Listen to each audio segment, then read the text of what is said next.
Hello and a very warm welcome and thank you for joining the BATC CAT25 Part 2. My ex-YL, Tammy M0TC, is just sitting off camera here, and myself are very pleased to host this event again for the BATC this year. Let's start by taking a quick look at today's programme. So in a moment, our new chairman, Gareth G4XAT, officially opens the CAT25 Convention Part 2. At 10:15, Portsdown developments. Dave G8GKQ will bring us all up to date with the latest Portsdown developments and demonstrate some of the extremely useful facilities on what is much more than a DATV transmitter. At 11 o'clock, Charles G4GUO will give his thoughts on what impact artificial intelligence will have on amateur radio and give some examples that can be used today. At 11:45, Justin G8YTZ will give an overview and insight into the repeater design of GB3JV, JT and GB300. At 12:30, an ATV packed lunch, an informal Q&A and interactive Zoom session open to you all to join. There's a link on the newsletter and will also be given on the screen, plus a look back at a wonderful ISS contact last weekend. At 1:30, Phil M0DNY will give an update on Ham TV from the ISS. At 2:15, Jen G4HIZ will tell us about a taste-to-receive system to receive ATV pictures from the International Space Station. And at 2:45, Phil will return to talk about why you must use filters to reduce Wi-Fi and 4G interference when receiving Ham TV. And then we'll be closing the meeting with Dave G8GKQ at 3:15. Well, if you're watching this live on Saturday the 25th of October, then you're welcome to ask questions and make comments during any of today's presentations via BATC or YouTube chat, and I'll read as many as we can have time for to each presenter. But now let's go over to the BATC chairman, Gareth G4XAT, to open the event. Okay, morning everybody. All our members and viewers, both in the UK, Europe and worldwide even perhaps. First of all, I'd like to thank very much today's speakers and Dave and Tammy for hosting this very professional looking show.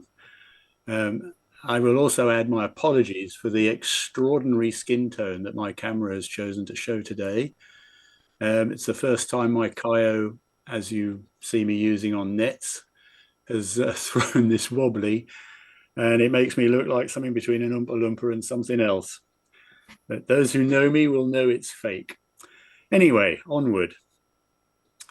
Okay, this afternoon's show, I'm afraid I'm going to miss it for the second time because I've got an unavoidable previous commitment, and Dave has very kindly agreed to wrap things up at the end of the day. And not only did I miss Phil and Jen's talk at the RSGB convention, I'll have to watch it on catch up after today. So if there's anything you need to see, then it will be on the BATC YouTube channel, is my understanding.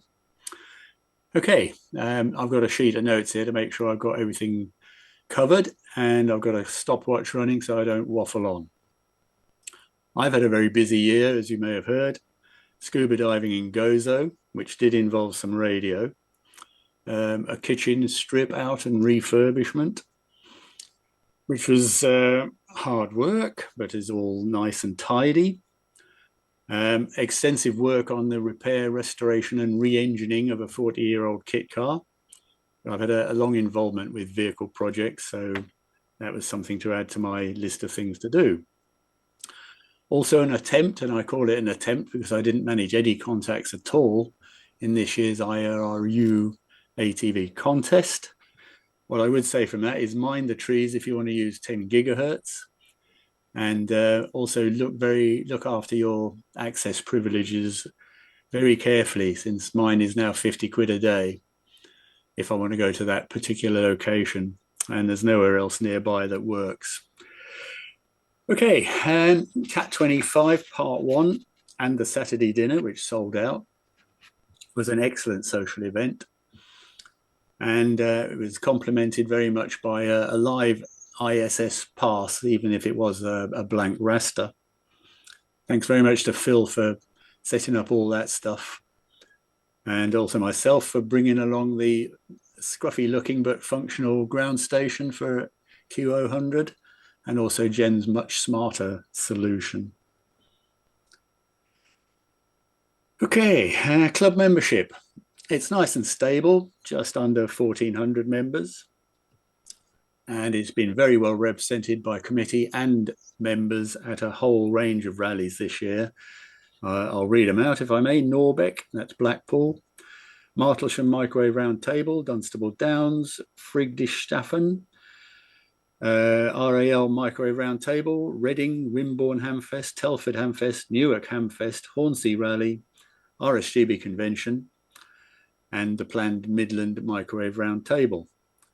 Thanks to anyone who's assisted, and do please pop along and say hello if you see us there. Okay, moving on.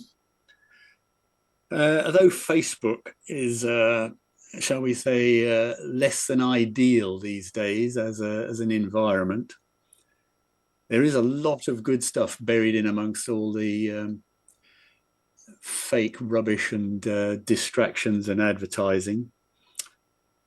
And in particular, there's a BATC page where I found some really good stuff over the years.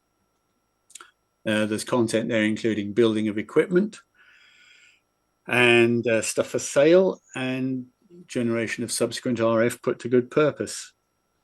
There's also been some interesting experiments from the European community where Filippo Francesco Alexandro Stavros and his son have been pursuing digital ATV, but mostly across the Ionian Sea between Scilly and Greece, but also within Italy itself, where they've had success on 6 meters, 77s, 23, 6 centimeters, and 3.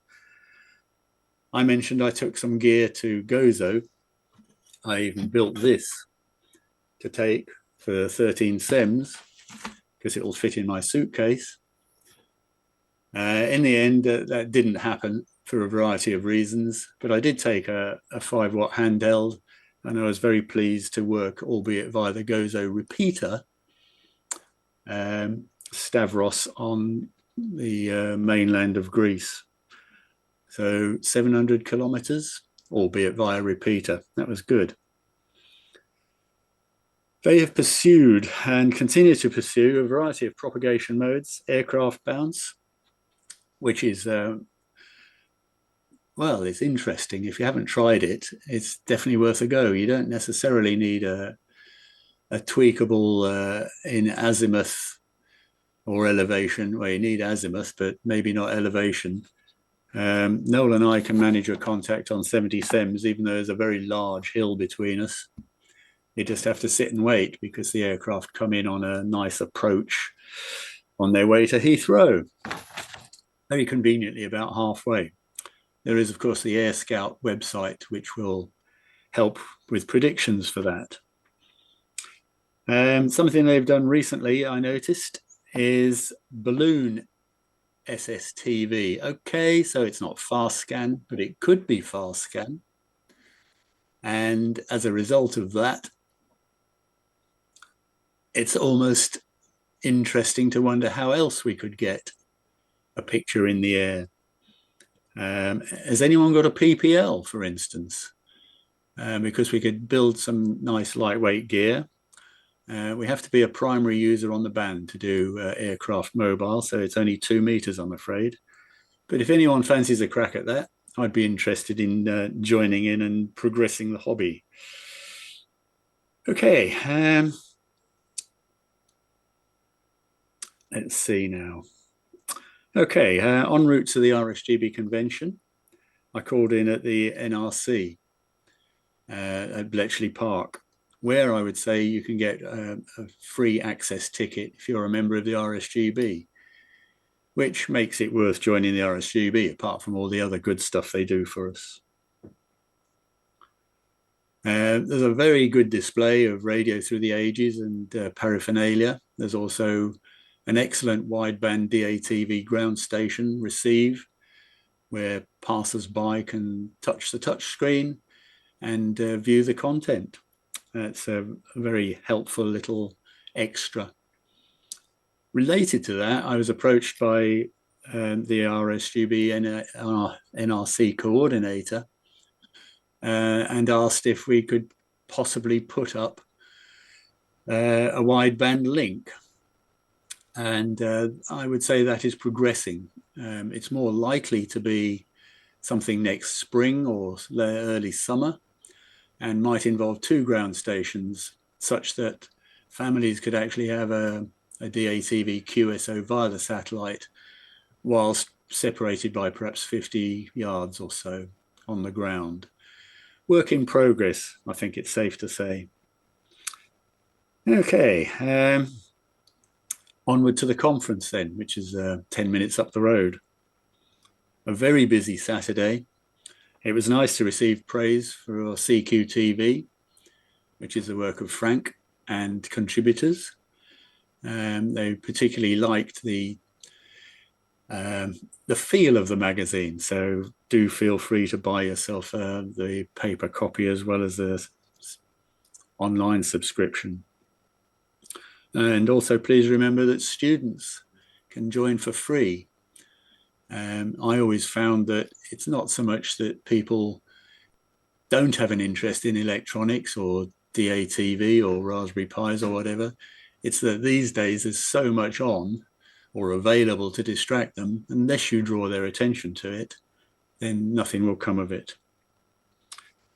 Okay, you may have read Radcom, and there you'll see a picture under the special interest group promoting the convention. That's last year's display. This year's display was even better, with additional stuff from Dave and also Phil's ground station, which generated a lot of interest. Shows you how you can get away with something that's not too large. Okay, let's see now. Last Saturday, it was a really good ISS contact, I thought. I watched the warm-up done by Kieran and then the actual contact. And I was also watching the merger. There'll be a lot more about that this afternoon from Phil and Jen. But I think the beauty of the project is how well it promotes STEM and the contribution mathematics makes to getting things into space. And also the questions, I think, were the usual range, but some very well thought out things that buried there. The link to the I've gone a bit blank there, apologies.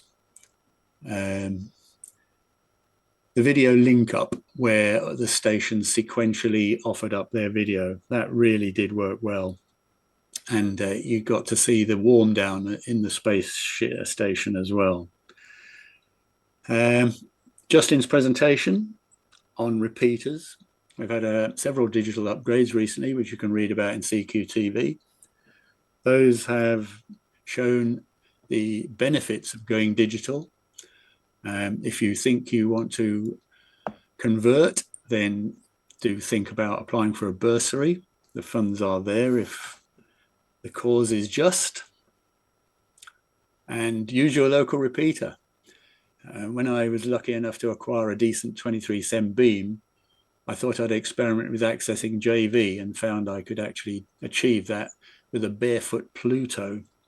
Okay, so it was a 48 element beam, but you get the idea.